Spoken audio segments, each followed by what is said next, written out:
قصتنا النهاردة بقلم نهلة داوود. في بيت شريف وقفت روحية قدام شريف وهي متعصبة. بقولك ايه يا شريف، البت دي ما عادش ليها مكان في بيتي من النهاردة، انت فاهم؟ استهدي بالله يا روحية، هوديها فين بس؟ وبعدين ده البنت اسمها همس وهي زي الهمسة فعلا اللي ما بنسمع صوتها حتى في البيت، وكفاية انها بتساعدك في شغل البيت. بقولك ايه، بلا همس بلا زعبيب، توديها يا اخويا مطرح ما توديها ماليش فيه، ولو كان على شغل البيت انا اعمله، وانا من امتى يعني كنت قصرت في بيتي ولا قصرت معاك؟ ومين قال انك قصرتي؟ بس يا روحية انا بقول يعني البت يتيمة حد قالك يا اخويا ان بيتي دار ايتام؟ يعني انت عاوزاني اعمل ايه بس يا روحية؟ ارمي بنت اختي في الشارع؟ لا يا حبيبي، ما ترميهاش في الشارع، اديها لامها اللي سافرت تلف على حل شعرها وسايبه بنتها في رقبتنا وعلى قلبنا. ما هو مش ناس ليها الدلع والمرقعه وناس تشيل الهم والطين. احترمي نفسك يا روحية، وياكي تتكلمي كده مرة تانية على اختي، فاهمة؟ سندس اختي اشرف واحدة في الدنيا. صح، بأمارة السفر يا اخويا اللي كل يوم والتاني.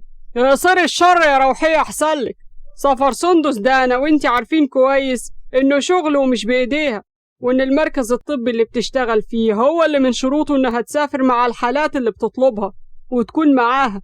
وبعدين انت مالك بتتكلمي عنها كده ليه؟ ها اختي يا اختي لا رقاصة ولا دايرة على حل شعرها، اختي ممرضة ودي شغلتها اللي بتقدر تصرف بيها على نفسها وعلى بيتها. والله بقى الكلام ده انا كله ماليش فيه. انا ليا البت اللي هنا تمشي، ما هو انا مش كل يوم والتاني الباب يخبط وافرح انه عريس واقول اخيرا بنتي نحسها تفك وحالها تعدل، اهو ما اتفاجئ انه جاي للمحروسه بنت اختك.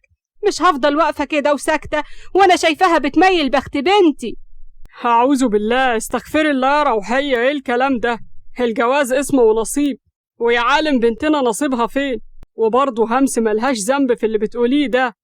الغضب اتملك أكتر من روحية واتكلمت بحدة وصوت عالي، ومن طريقتها باين إنها ناوية على الشر. بقولك ايه يا شريف، أنا جبت آخري، قسما بالله البت دي لو ما مشيت من البيت دلوقتي ما أنا قاعدلك فيها، وبقى خليها بقى هي وأختك تنفعك. اتوتر شريف بسرعة وهو بيحاول يترجى روحية اللي عارف قصدها، وإنها لو مشيت هتعمل له مشاكل وقضايا وتشتكيه زي عادتها. طب خلاص يا روحية هتمشي، بس استني طيب لما امها تيجي. قلت دلوقتي يعني دلوقتي. اوديها فين بس دلوقتي؟ ماليش فيه يا اخويا، اتصرف. وفي بلد اجنبي الفزع ظهر على ملامح سندس وهي بتكلم اخوها شريف في التليفون. انت بتقول ايه يا شريف؟ انا سايبه بنتي في امانتك تقوم تعمل كده يا اخويا؟ ده انا مدياكم مصاريف قعدها عندكم انت وروحيه. غصب عني والله يا سندس، انت عارفه روحيه ودماغها، بس يعني أنا غلبت أقنعها ومفيش فايدة. طب استنى لما أرجع وأنا مش هسيب بنتي عندكم تاني، إنما دلوقتي بنت في سنها ده عروسة زي القمر هتروح فين يعني؟ مش هينفع يا سندس، روحية حالفة 100 يمين لو همس ما مشيتش من البيت هتمشي هي، وانت عارفة روحية ومشاكلها والقواضي اللي بترفعها عليا، وأنا يعني يا سندس تعبت من المشاكل، ولو فكرت بس تتطلق هتاخد اللي ورايا واللي قدامي، غصب عني والله انت عارفة. ضغطت سندس على أسنانها وحاولت تداري دموعها اللي نزلت من خوفها على بنتها، ولامت نفسها من الأول إنها سابت بنتها في بيت أخوها وهي عارفة شخصية مراته وعارفة شخصيته قد إيه ضعيفة إزاي قدامها، وقالت بقلق: طب هتسيبها فين بس يا شريف؟ أنا كلمت واحدة جارتنا أم فادي ما انت عارفاها، وافقت تقعد يعني همس معاها وكده لحد ما انت ترجعي، وهرضيها بقرشين. خبطت سندس على صدرها بصدمة. يا مصيبتي، ما لقيتش غير ام فادي دي اللي تقعد عندها همس؟ يعني ده كفايه ابنها، اعوذ بالله عليه، كل مصيبه والتانيه شكل. الله يسامحك يا شريف، بقى ترضاها لبنت اختك برضو؟ اعمل ايه بس يا سندس، قلتلك غصب عني، يرضيكي يعني انا اللي بيتي يتخرب وبعدين هسيبها لك فين؟ ها انا سألت اهل الحته كلهم مفيش غير ام فادي اللي رضيت تقعدها عندها، كتر خيرها، مش بدل ما اسيبها في الشارع. ضغطت سندس على اسنانها وقالت: لا يا شريف، لا تسيبها في الشارع ولا عند ام فادي، انا راجعه اخد بنتي. وقفلت الخط. في بيت شريف وقفت روحيه قدام همس وهي حاطه ايديها على وسطها. قومي يا بت انتي، قومي لم الهدمتين بتوعك دول عشان تغوري من هنا. ارتبكت همس من اسلوب مرات خالها. بس ماما قالت انها هتنزل اخر الاسبوع. بلا ماما بلا بابا يا بت، قلتلك قومي يلا وغوري من هنا، جاتك القرف انتي وامك اللي دايرة من هنا لهنا وسايبانا نشتغل خدامين للست بنتها. اتعصبت همسة علشان مامتها وقالت ما تتكلميش عن ماما كده، وبعدين انا اللي شغالة هنا خدامة. صرخت همس بوجع بعد ما ايد روحية علمت على خدها بالقلم، ووقتها بصت لها بصدمة ولقت روحية بتقول مش كفاية يا بت قوينك في بيتنا، كمان بتقلي أدبك برا. همس كانت واقفة مصدومة مش عارفة تستوعب اللي بيحصل ولا ترد على روحية، لحد ما دخل خالها. وقتها قالت همس بخوف هو في ايه يا خالو؟ شريف نزل وشه في الأرض بضعف واستسلام. أنا آسف يا همس، لازم تمشي من هنا. أمشي من هنا؟ طب أنا عملت ايه بس؟ هي ماما جت يعني؟ لا يا همس ما جاتش وانتي ما عملتيش حاجة، بس خلاص ما بقاش ينفع تعيشي هنا أكتر من كده، لمي حاجاتك وامشي. جسم همسة ارتجف وهي بتقول بخوف غريب عليها أول مرة تحس بيه. طب هروح فين دلوقتي؟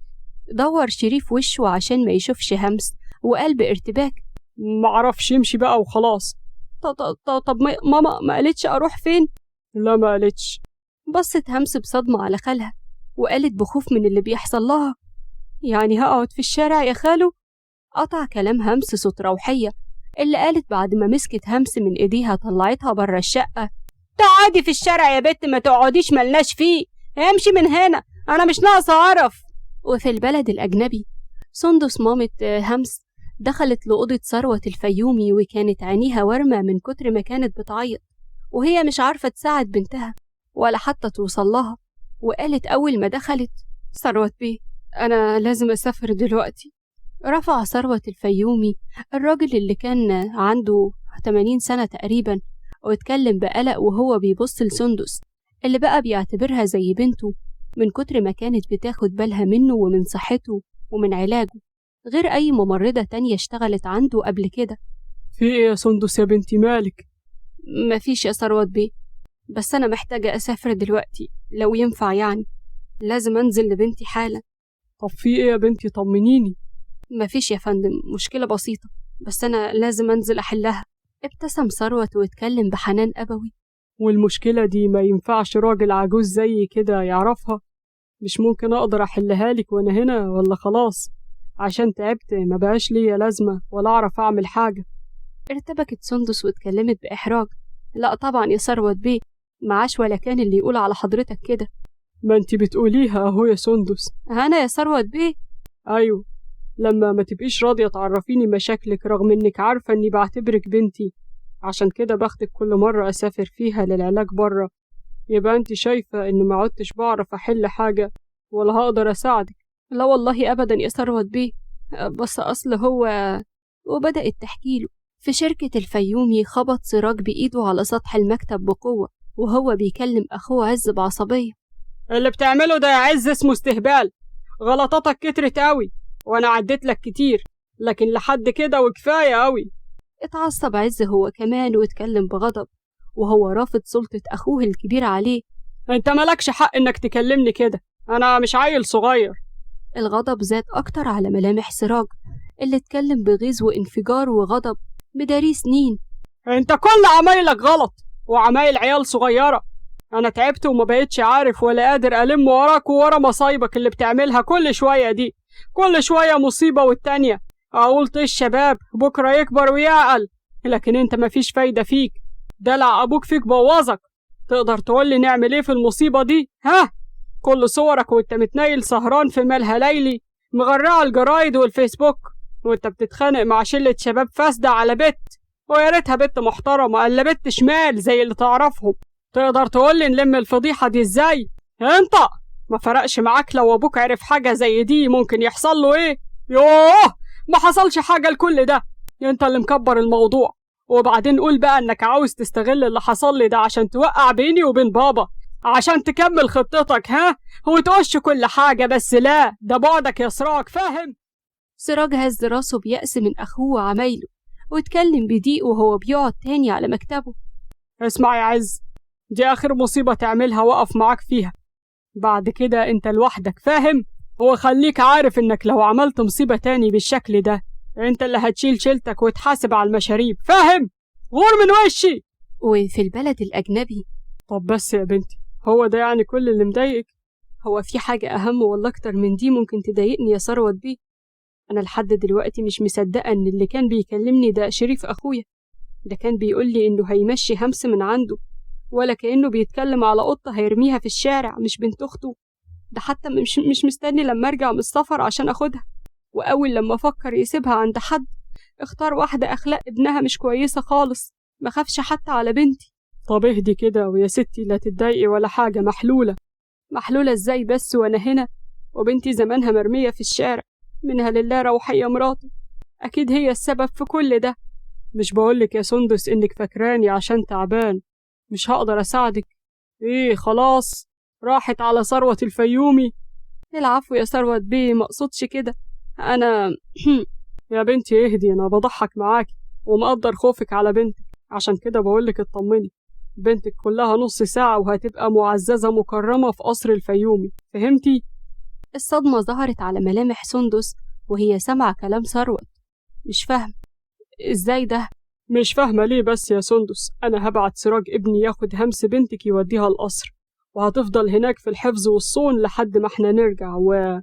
قطع كلام ثروت صوت سندس اللي اتكلمت بسرعة برفض، بعد ما خدت بالها إن لو همس بنتها قعدت في القصر أكيد هتعيش مع ولاد ثروت الفيومي، واللي عارفة كمان إنهم شابين، منهم واحد كان ثروت بيه نفسه دايما يشتكي منه ومن عمايله ومن إنه بتاع بنات.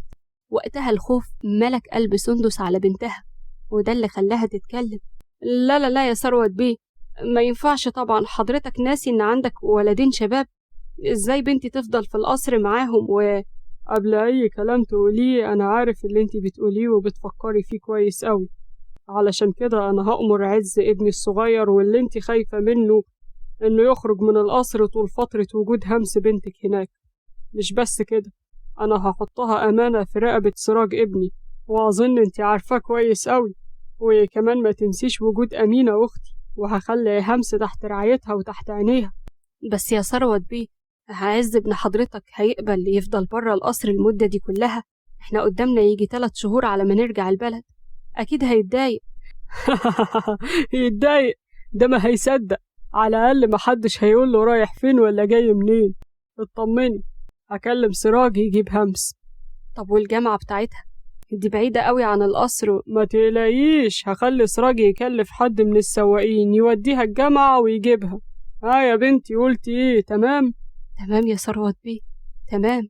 في الشارع كانت واقفة همس بترتجف وهي حاضنة نفسها، ضم ايديها لصدرها وجنبها شنطة هدومها. بصت همس مرة تانية في التليفون بتاعها، حاولت تكلم مامتها وهي بتقول انت فين بس يا ماما؟ هعمل ايه دلوقتي؟ قفلت همس التليفون بعد ما قدرتش توصل لمامتها ولا تكلمها، وبصت يمين وشمال. الخوف بدأ يزيد جواها، والدموع اتجمعت في عينيها من الخوف والإحراج، خصوصا إن الليل دخل وكل اللي رايح وجاي في الشارع بيبص عليها. واللي زود خوف همس أكتر، مجموعة شباب وقفوا قريب منها وبيتكلموا عليها، ونظراتهم ليها اللي خوفتها أكتر. ومع كل شوية بتعدي في الوقت على وجود همس في الشارع، الشباب دول كلامهم وجرأتهم بتزيد وبيقربوا منها أكتر، لحد ما قرب واحد منهم من همس واتكلم بسخرية. ايه يا أنسة؟ محتاجة مساعدة ولا حاجة؟ ارتبكت همس واتخطت، وشها احمر وهي شايفة الشاب ده وقف قدامها وبيكلمها، واللي كانوا واقفين معاه هم كمان قربوا منها. وقتها اتكلمت بتوتر وخوف. ها؟ لا شكرا، مش محتاجة حاجة، أنا مستنية ماما. ماما برضو؟ بلعت همس ريقها بخوف واتكلمت بضيق. قصدك ايه؟ من فضلك امشي من هنا. قصدي يا قطة انك واقفة هنا من بدري، وشكل اللي عشمك ووزك تهربي من بيت أهلك خلي بيكي ومش هيجي. عشان كده عندي ليك اقتراح هيعجبك هاوي. أما أنا وصحابي في الخدمة اهو. وصرخ الشاب بصوت عالي لما اتفاجئ بشاب طول بعرض ضربه بسرعة ومسك ايده لواها واتكلم بأمر، والغضب مالي عينيه. اعتذر لها حالا! حاول الشاب يخلص نفسه من سراج وهو بيتكلم بضيق ووجع. اعتذر ايه والمين؟ دي بنت شمال. ضغط سراج على اسنانه واتكلم بغضب أعمى وهو بيضغط على دراع الولد أكتر. قلت اعتذر ليها حالا. أنا آسف، آسف يا أنسة، آسف. ساب سراج إيد الشاب بعد ما قبضت إيده وعلمت عليه، واتكلم بصوت رعب الكل. دلوقتي تمشي من هنا أحسن لك، انت وشوية العيال دول، زمان مامتك يا أمور بتدور عليك انت وهو. مشيوا الشباب كلهم خايفين من سراج اللي وقف للحظات يبص لهمس، والملامحها المرعوبة ووشها الأحمر ونظراتها المكسوفة، لحد ما سمعها بتتكلم بإحراج وكسوف وهي بتمسك شنطة هدومها علشان تتحرك بيها لمكان تاني. شكرا لحضرتك، أنا... اركبي. نعم. اركبي بقولك. وقفت همس مكانها للحظات والخوف كبر جواها، وظهر على وشها ملامح الخوف أكتر، وجسمها ارتجف بوضوح. وقتها قال بعطف وحنان بعد ما صعب عليه شكلها وخوفها منه: نسيت أعرفك بنفسي، أنا سراج ثروة الفيومي، والدتك هي اللي بعتاني علشان أخدك معايا. في نفس اللحظة اللي خلص فيها سراج كلامه كان صوت تليفونه بيرن. وقتها مد إيده بيه لهمس وهو بيقول لها بهدوء: اتفضلي ردي على مامتك. بصت همس للتليفون بخوف، وفضلت لحظات تبصله من غير ما تمد إيديها اللي كانت بترتجف خايفة تاخده. وقتها قال سراج بحنان وهو صعبان عليه خوفها وارتجافها منه: خدي يا همس التليفون. أول ما سراج نطق اسم همس رفعت عينيها بتلقائية تبصله للحظات. وقف الوقت بينهم وهو سرحان في نظرتها لحد ما التليفون خلص رن وبدأ يرن تاني من جديد. وقتها سراج اتنحنح واتكلم بحزم: خدي يلا التليفون، دي مامتك وعايزة تطمن عليكي وتطمني. أخدت همس التليفون وفتحته بتوتر وردت على مامتها وهي بتهرب من نظرات الشاب اللي واقف قدامها واللي ما شافتش قبل كده شاب في وسامته وهبته. مشيت همس كم خطوة بعيد عن سراج، وطت صوتها وهي بتقول بإحراج ورفض: إزاي يعني يا ماما أروح عندهم؟ قطع كلام همس صوت مامتها وهي بتحاول تقنعها: مفيش وقت ترفضي يا همس، أنا لسه يا بنتي قدامي 3 شهور لحد ما أنزل، وفي قصر ثروت بيه، ده أكتر مكان هأمن عليكي هناك، كفاية إنك هتبقي تحت حماية سراج الفيومي بنفسه. أول ما مامتها قالت كده إنها هتبقى في حماية سراج رفعت عينيها تلقائي تبصله قبل ما تنزل عينيها بسرعة ووشها كله يحمر بكسوف وهي شايفة نظراته القوية عليها. وبعد ما خلصت همس كلام مع مامتها مدت ايديها بالتليفون لسراج وهي بتقوله بتوتر: اتفضل. ابتسم سراج وهو شايف كسوف همس وتوترها، خصوصا بعد ما بعدت ايديها بسرعة وهي بتديله الفون. أول لما ايده لمست ايديها وده خلاه يبتسم ويركب عربيته بعد ما فتح لها الباب. اتفضلي. وفي قصر الفيومي الغضب والرفض كانوا ظاهرين على ملامح عز اللي كان بيتكلم بانفعال وحدة: يعني ايه الكلام ده؟ حد يفهمني، انتوا بتطردوني من بيتي؟ هزت أمينة راسها بيأس من ابن أخوها واتكلمت بضيق: يا ابني ما حدش بيطردك ولا حاجة، دي ظروف واتحطينا فيها وغصب عننا لازم نتحمل لحد ما تخلص. هو ايه اللي تخلص؟ انتي مصدقة اللي بتقوليه ده يا عمتي؟ يعني ايه انا اخرج من بيتي علشان الهانم بنت الممرضة اللي بتشتغل عندنا تيجي تقعد في القصر؟ يوه، أبوك هو اللي أمر بكده. وبعدين انت ايه اللي مضايقك قوي كده؟ انت أصلا عايش ضيف في القصر ده احنا بنشوفك هنا صدفة يا عز. بس بمزاجي، مش مجبور امشي من بيتي عشان حد. وبعدين اشمعنى انا اللي امشي وسراج باشا يفضل هنا؟ بأمارة ايه ها؟ ولا هو انا شاب وخايفين مني على الهانم وهو راهب؟ لا يا خفيف، سراج مش راهب ولا حاجة، بس البنت دي هنا تحت حمايته. وبعدين مفيش أصلا مقارنة بينك وبين سراج يا عز، خلينا ساكتين أحسن. وفي عربية سراج نظرات سراج كانت على همس اللي جذبته ليها من أول ما شافها. ابتسم بحنان وهو شايفها بتضم إيديها لصدرها وبترتجف. وقتها اتكلم بهدوء وهو قاصد يخليها تتكلم معاه: خايفة ولا بردانة؟ همس وشها احمر واتكلمت بتوتر وهي مش فاهمة قصد سراج واللي وجوده معاها مخليها مرتبكة. ها؟ مش فاهمة قصدك حضرتك ايه؟ أولا أنا اسمي سراج مش حضرتك. تاني حاجة بسألك انتي بردانة ولا ايه؟ أصلك بترتكفي، ممكن تكوني بردتي من تكييف العربية، لو كده أطفيه. اتكسفت همسة أكتر إن سراج واخد باله من رجفتها واتكلمت بتوتر أكتر: لا لا أبدا، أنا مش بردانة ولا حاجة، شكرا لحضرتك. رفع حاجبه وقال لها بهزار: برضه حضرتك قلتلك اسمي سراج، حاولي تقوليه كده، ما تخافيش مش بيعض. خبت همسة عينيها من نظرات سراج ليها واتكلمت بصوت يدوب مسموع. آسفة مش هقدر. ده عقاب على كده. الصدمة ظهرت على ملامح همس وهي بتقول بارتباك: عقاب؟ هز سراج راسه وهو بيقول لها: طبعا عقاب، ما هو لما ترفضي تناديلي باسمي يبقى ده عقابك ليا، لأني كنت السبب في خوفك ده. عقابي؟ وبعدين أنا مش خايفة. مش خايفة؟ أمال ليه بترتكفي كده؟ هو أنا صح بردانة من التكييف. همس، تكييف العربية مش شغال أصلا والجو حلو، بترتكفي ليه بقى؟ وإيه اللي مخوفك؟ هو احنا هنوصل امتى؟ أنا عاوزة أكلم ماما.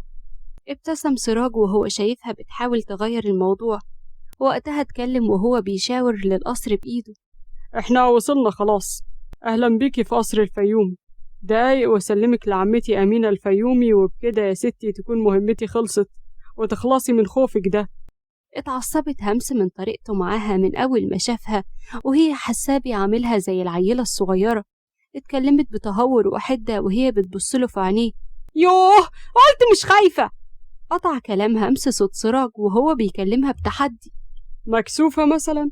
بس تعرفي بتبقي قمر وانتي مكسوفة.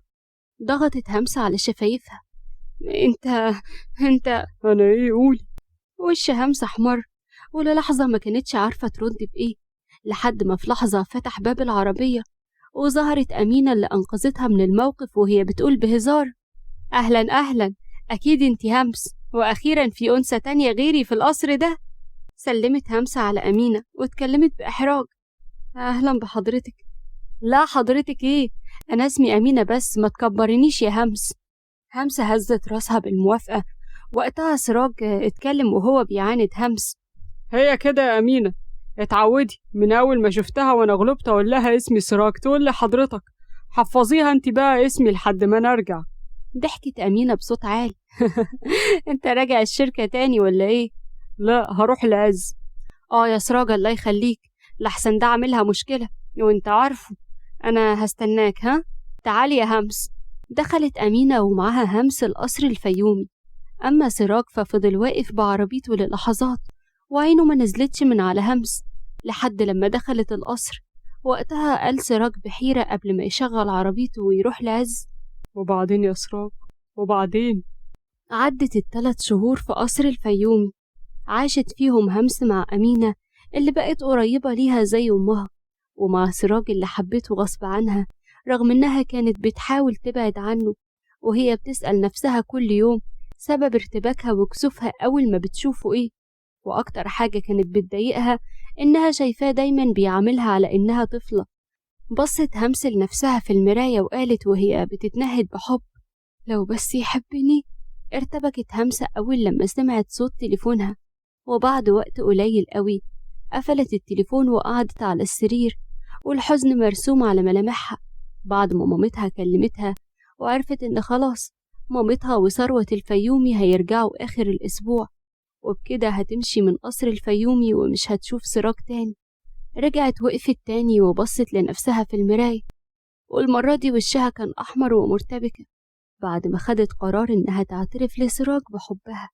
وفي الهول بتاع القصر هزت أمينة راسها بيأس من عز واتكلمت بضيق وهي بتكلم سراج اللي كان منفعل من عمايل أخوه: أنا مش عارفة الواد ده طالع كده لمين، لا أبوك كان كده ولا حد في العيلة كان كده. انت جاي هادي، انما ده كل مصيبة ومصيبة تودي في داهية. طب انت عملت ايه؟ طبعا حلتها يا أمينة، والحمد لله إن البنت كان كل نيتها من الصياح ده إنها تاخد لها قرشين وبس، وهي خدت اللي عاوزاه والمشكلة خلصت. يعني خلاص كده المشكلة اتحلت وخلصت؟ أيوة خلصت، بس لحد إمتى؟ عندك حق يا سراج، لحد إمتى؟ أكيد مش هيسكت غير لما يعمل مصيبة جديدة. طب وبعدين؟ أعمل إيه بس يا أمينة؟ أنا تعبت من عمايله دي. المهم إن كل مصايبه عشان بنات، لما هو بيحب يجري وراهم قوي كده. طب ما يتجوز، يختار أي بنت ويتجوز ونخلص من الهم ده كله. بصت أمينة شوية لملامح سراج: ما هو اختار خلاص. انت بتقولي ايه يا أمينة؟ بقول إن عز خلاص اختار وقرر يتجوز، ومش بس كده ده عرف أبوك. عز ويتجوز؟ والله حلوة دي. مين بقى ست الحسن اللي قدرت توقعه على بوزه؟ مطت أمينة شفايفها وقالت بهدوء: همس. قلب سراج دق بقوة وهو بيقول بصوت بيحاول إن يخليه هادي: همس مين؟ هي يا سراج، هو في كام همس؟ همس بتاعتنا. وبعدين اوعى تقولي إنك ما كنتش واخد بالك، ها؟ ما خدتش بالك بقى إنه بقى يجي القصر كتير ويحاول يكلمها ويلفت نظرها إزاي؟ بصراحة أنا فرحانة إنه أخيرا هيتجوز، أهو يرحمنا من عمايله دي. وقتها حس بغيرة نهشت قلبه. هو عز بيجي هنا؟ طبعا يا سراج بيجي. أمال يا ابني يعني مش بيته زي ما هو بيتك؟ وبيجي امتى بقى؟ أنا ولا مرة شفته هنا أصلا. بيجي وانت في الشركة. ايه الأسئلة دي يا سراج؟ وبعدين مالك متعصب كده ليه؟ بدل ما تفرح إن أخوك أخيرا هيتجوز ويستقر. ها؟ طبعا فرحان. أمينة، هو قال لبابا؟ عرفه. وبصراحة أبوك هو كمان موافق وشايف إن همس كويسة ومحترمة، وأنا كمان شايفة كده بصراحة. همس من أول ما دخلت القصر وأنا حبيتها من كل قلبي. سكت سراج للحظات وبعدها اتكلم بصوت كان غريب عليه حتى هو مستغربه. طب وهي؟ قصدك همس مالها؟ رأيها ايه؟ مش هي العروسة برضو؟ بس يا سراج، همس لسه ما تعرفش حاجة، ولا سندس نفسها أبوك قال لها حاجة. أبوك لسه ما كلمش أمها. بس اللي أنا شايفاه إن همس كمان معجبة بعز. ادعي يا سراج الموضوع يتم، خلينا نخلص من مشاكل عز. قطع كلام أمينة صوت سراج اللي اتكلم بغضب بعد ما وقف فجأة. همس هي فين؟ اتأخرت ليه؟ أنا عندي شغل. ايه يا سراج مالك يا ابني؟ اتعصبت فجأة كده ليه؟ ما بالراحة. أنا مستنيها من بدري علشان أوصلها للجامعة، وهي قاعدة بتتدلع فوق ولا كأني سواق سيادتها. قربت أمينة من سراج حاولت تهديه بعد ما نجحت في اللي كانت بتحاول تعمله، واتأكدت إن سراج بيحب همس. طب بس اهدى، همس نزلت اهي. اسكت علشان ما تزعلش، البنت ما اتأخرتش ولا حاجة، وبعدين كفاية المعاملة النيلة اللي بتعاملها لها. حاول تغيرها، دي هتبقى واحدة من العيلة. نزلت همس، وأول ما وقفت قدام سراج وقبل ما تكلمه أو تسلم عليه سابها وخرج من القصر من غير حتى ما يبصلها. وقتها قالت: هو في ايه؟ لما تشغليش بالك، هو سراج كده على طول. يلا روحي انتي علشان تلحقي الجامعة بتاعتك. مامتك قالتلك انهم هيرجعوا آخر الأسبوع، فشدي حيلك كده. قالت لي. طب ومالك بتقوليها وانتي زعلانة كده ليه؟ أبدا، وهزعل ليه بس يا أمينة؟ يمكن عشان في ناس هتوحشك يا همس. ناس مين؟ أنا مثلا. ارتبكت همس واتوترت. طبعا. رفعت أمينة حاجبها واتكلمت بخبث: أمال انتي مفكراني بتكلم عن مين؟ لا أبدا، أنا همشي علشان اتأخرت على سراج. وفي عربية سراج نفخ للمرة التالتة وخبط بإيده على ديركسيون العربية، ودخلها همس ترتبك وتتكسف أكتر وهي حاسة إنه مش طايقها. وبعد مرة كمان نفخ فيها سراج، اتكلمت همس بتهور وعصبية: لو سمحت وقف العربية. وقف سراج العربية وهو بيتكلم بحدة وانفعال: نعم، أمور يا هانم، سواق سيادتك الخاص وقف العربية، خير في ايه؟ مفيش بعد إذنك.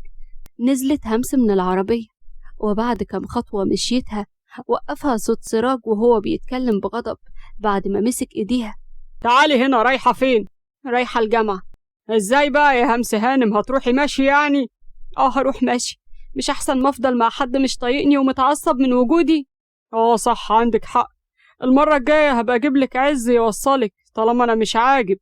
لا حضرتك ولا حد تاني، شكرا. أنا هروح لوحدي وخلاص. أهي ماما جاية آخر الأسبوع وهتخلص مني خالص. وشكرا إن حضرتك استحملتلي الفترة اللي فاتت دي كلها. يوه، حضرتك قلتلك اسم سراج. وبعدين تعالي هنا، انت اللي متعصبة اهو. يكون ده علشان خلاص هتسيب القصر؟ انت قصدك ايه؟ قرب سراج منها واتكلم بعصبية: اقصد انك ما ضيعتيش وقت ولا حاجة. عجبتك القعدة في القصر ففكرت انك تفضلي فيه على طول. مش بس كده، لا، تبقي من العيلة كمان. همس ما كانتش فاهمة سراج بيتكلم عن ايه، واتكلمت بحدة: انت قصدك ايه بالظبط؟ قصدي ايه؟ مش فاهمة قصدي ايه؟ تنكري انك هتوافقي على جوازك من عز، ومثلت انك معجبة بيه علشان تكسبي العيشة في القصر. عز ايه ومين دي اللي معجبة؟ انت بتقول ايه؟ انت عاوزة تقنعيني انك مش عارفة ان عز عاوز يتجوزك؟ عز مين؟ برضه هتقولي عز مين؟ عز اخويا. عز ده انا ما اعرفوش غير بالاسم بس، ما شفتوش اصلا. وبعدين القصر اللي بتتكلم عنه ده انا هسيبه حالا. خدي هنا. يعني انت مش موافقة تتجوزي عز؟ يوه، برضه هيقول لي عز؟ لا مش موافقة مش موافقة، ابعد عني بقى. قرب سراج اكتر منها. مش موافقة ليه ها؟ في حد تاني؟ انطقي، مش موافقة تتجوزي عز ليه؟ اتعصبت همسة اكتر وقالت له عشان بحبك انت، بحبك انت. للحظات سكتت همس بعد ما استوعبت اللي قالته. حطت ايديها بسرعة على بقها، مش مصدقة اللي اتكلمت وقالته. ابتسم سراج وهو بيقول لها بجراءة عشان ايه؟ ابعد عني يا سراج. ياه، انتي قلتيها بجد؟ شفتي اسمي حلو ازاي بقى من بقك؟ يوه. طب خلاص ما تزعليش، اركبي العربية بقى. طالما يعني بصي، اركبي شكلنا بقى وحش كده. دلوقتي افتكرت ان شكلنا وحش؟ بقالك نص ساعة بتزعق فيا، لسه واخد بالك؟ رفع سراج حجمه. بتقولي ايه؟ علي صوتك. ما بقولش. ابتسم سراج. همس. نعم. بحبك يا همستي. ولحد هنا خلصت قصتنا. توتة توتة خلصت الحدوتة. يا رب تكون عجبتكم وكملتوها للآخر. ما تنسوش بقى تعملوا لايك للفيديو وتشتركوا في القناة وتفعلوا الجرس على إشعارات الكل عشان يوصلكم كل جديد.